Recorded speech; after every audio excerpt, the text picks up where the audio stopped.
Hey gamers, welcome back to the channel, and today we're diving into Valve's latest and greatest, Deadlock. Now, if you're a fan of MOBAs like Dota 2 or League of Legends, you're gonna feel right at home here. Deadlock might still be an alpha, but it's already making waves on Steam with its epic roster of characters, each bringing their own flavor of chaos to the battlefield. Whether you're a seasoned MOBA veteran or just dipping your toes into the genre, you know that not all characters are created equal. Some heroes are absolute beasts, while others, well, let's just say they're easier to counter than my grandma's bingo strategy. But don't worry, we've got you covered with our full Deadlock tier list, breaking down the best of the best, the meta-defining monsters, and even those characters that need a bit more love from the devs. We'll go over all their abilities, the most insane combos, and what makes them stand out, or fall flat. So, if you've managed to snag access to the alpha, or you're just curious about who to main when the game goes public, stick around. We're about to get into the nitty-gritty of who's on top and who's not in Deadlock. Let's get into it. I'm quickly moving on to the video, and I'm ranking characters in Deadlock. Before we start, if you enjoy these types of tier list videos, don't forget to like the video and subscribe. Enjoy watching. My friends, only 0.1% of viewers subscribe. If you like this type of content, please do not forget to subscribe to the channel. Thank you in advance for your support. The characters in this tier are, in order from top left to bottom right, McGinnis. Alright, let's talk about McGinnis in Deadlock. Now, on paper she sounds like a tactical genius, right? A character all about placing turrets, creating choke points, and healing up with her abilities. But here's the catch, her turrets just aren't that great. They take too long to set up, and her stationary heal feels like it's begging for trouble unless you're camped up like you're having a picnic. And that ultimate? It can be as awkward as trying to parallel park for the first time. So, you're often left with a wall and a gun. And don't get me wrong, that can work out. You can either go all in on gun damage and fleet foot to chase enemies down, or double down on turret damage if you're feeling adventurous. But if we're being real here, McGinnis just doesn't pack enough punch to be considered reliable. She's got her niche moments, sure, but you're really rolling the dice hoping those come up in a match. She's not terrible, she's definitely got some fun potential if you play her right, but she's just so specific that she ends up being the weakest character in Deadlock. So, unless you're a die-hard fan of the turret life or love a good challenge, there are probably better picks for you out there. The characters in this tier are, in order from top left to bottom right, Bebop, Viscous, Haze, Vindicta, Wraith, Paradox, Lash, and Kelvin. Alright folks, let's dive into the B tier characters in Deadlock. These are the picks that are solid, but not always the stars of the show. They have their moments of glory, but they also come with some quirks and limitations that keep them from reaching the top. So, let's get into it. First up, we've got Bebop. If you're looking to make your enemy's laning phase a nightmare, Bebop is your guy. His pull under the tower can be devastating, turning early game skirmishes into easy kills. Plus, his primary fire? It absolutely shreds through minions and secures souls like a pro. But here's the thing, Bebop is kind of a one-trick pony. If you don't dominate the lane early, you're in for a rough ride. He's got some serious counters, and if he doesn't snowball, your chances of winning drop significantly. So, while a good Bebop can be terrifying, he's only B tier because of that inconsistency. Next, let's talk about Viscous. Oh boy, where do we start with this one? Viscous is probably the most awkward hero in Deadlock. His abilities are super unwieldy. Ever had your skill clip on geometry and fly off into the abyss? Yeah, that's Viscous for you. And let's not even get started on his heal, which can either save the day or accidentally troll your teammates. But here's the kicker, his ultimate. It's one of the best in the game, turning Viscous into an absolute tank in the late game. Still, early on, he's kind of a mess. If you can survive until late game, Viscous can carry, but that's a big if. He's definitely a mixed bag, hence his spot in B tier. Now, Haze is one of those characters that's all about roaming and causing chaos across the map. She's not great in lane, but once she starts roaming, she can be a real threat if she gets ahead. The problem, Haze is super reliant on snowballing. If she's not ahead, she's not much of a threat, especially since her only reliable AoE damage is tied to her ult, which can be easily countered. Plus, if you know how to play against her, she's much less scary. Haze is B tier because, while she can be oppressive, she's also pretty easy to shut down once you know her tricks. Then we have Vindicta. This one's interesting because she's kind of mediocre, except for one thing, her ultimate. Her base kit is just okay, with some decent CC and mobility, but nothing to write home about.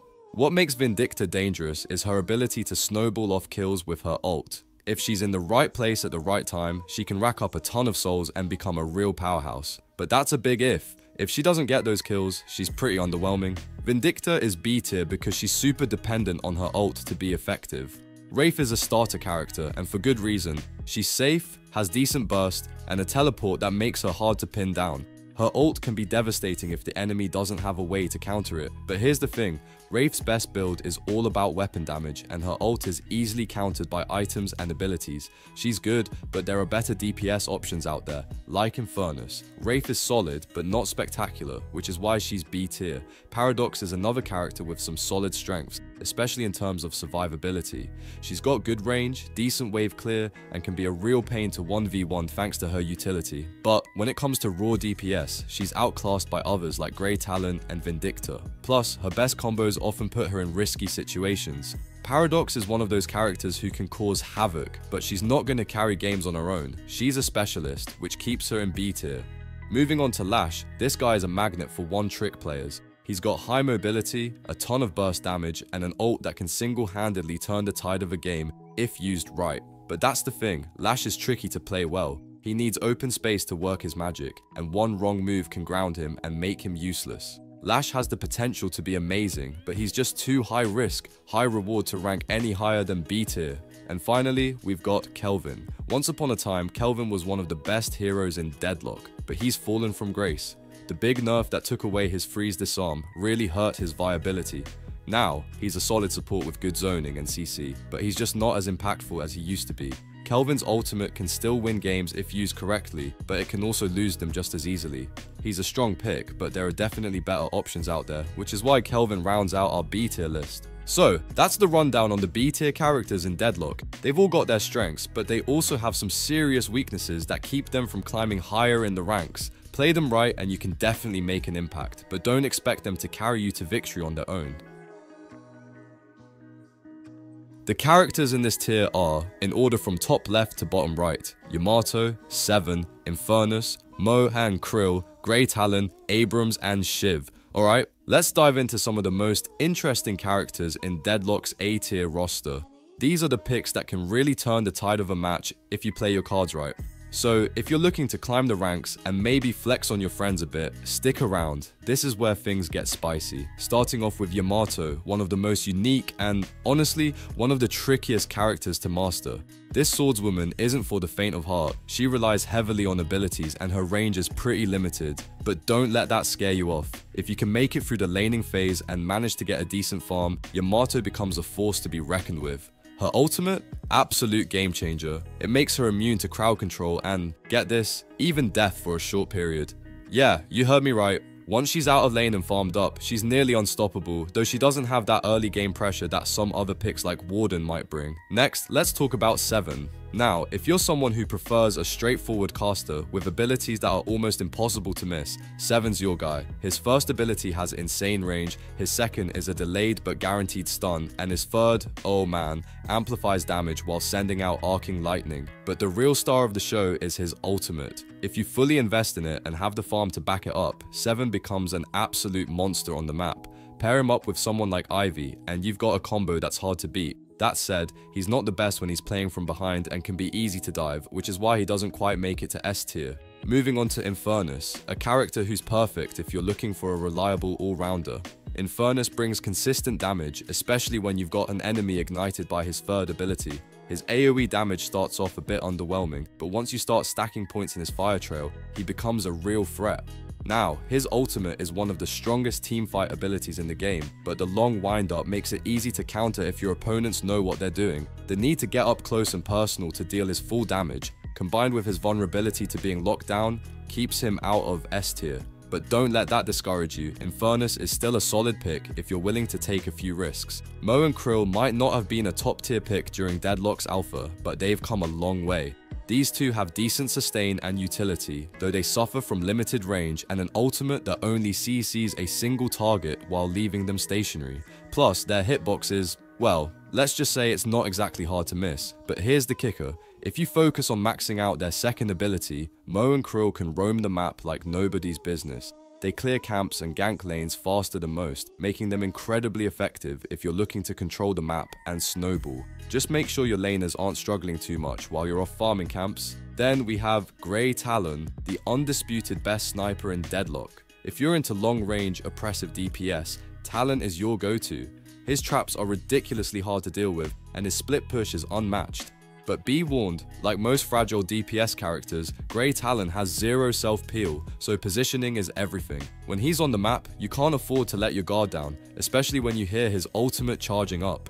That sound alone is enough to send shivers down your spine. Finally, let's chat about Shiv, one of the newest additions to Deadlock, and boy did he make an entrance. This guy is an assassin's dream, with pinpoint accuracy on his bleed knives, insane mobility, and a kit that just screams, get in, get out, leave a mess behind. Shiv excels at snowballing. Once he gets rolling, he's a nightmare to stop, especially later in the game when his third ability keeps him alive long after most characters would have hit the respawn screen. But, and this is a big but, if Shiv falls behind, he's not bringing much to the table. He's got a snowball to be useful, which makes him a bit risky. Still, when he's ahead, there's almost nothing scarier than a well-fed Shiv, and that's the rundown for the A-tier crew in Deadlock. Each of these characters brings something unique to the table, and while they may not be S-tier, they're more than capable of carrying games if you know how to play them right. So, next time you're in the pick phase, maybe give one of these characters a shot. You might just find your new main.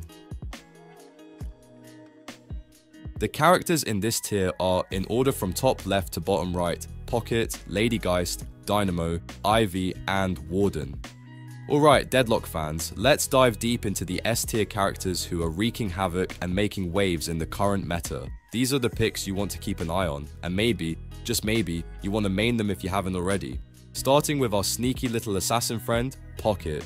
Pocket is that one assassin chock close range DPS character who's an absolute nightmare to pin down. I mean, seriously, trying to kill this guy is like trying to catch smoke with your bare hands. Pocket has a teleport that takes him right out of danger and an ability that grants him a few seconds of complete immunity. Combine that with the best shotgun in the game and you've got a recipe for chaos. Trust me, if you're not ready to deal with Pocket, he'll be in your backline, blasting away before you can even say nerf. But wait, it gets better, or worse, depending on your perspective, because we also have Lady Geist. Now, Lady Geist is a true double threat. She can go for either a weapon damage build or a spirit damage build, depending on how you want to play her. If you're a sharpshooter who can land those crispy headshots, she's your girl. But if you're like me and your aim is about as accurate as a drunk pigeon, her bomb build will still keep you in the game. You know, that bomb with a hitbox the size of a barn. Yeah, that one. It clears waves, silences enemies, and her ult can flip fights with a health bar swap. She's deadly up close, and she'll poke you down from afar. There's just no winning against her. Now let's talk about Dynamo. I like to call him the game changer in a can. Sure, he might not have the highest damage output, but what he lacks in raw power, he more than makes up for in utility. Dynamo is like the Swiss Army knife of support characters. His abilities range from a knock-up that boosts damage, to immunity frames that can avoid game-changing ults, to some of the best healing Deadlock has to offer. And his ult?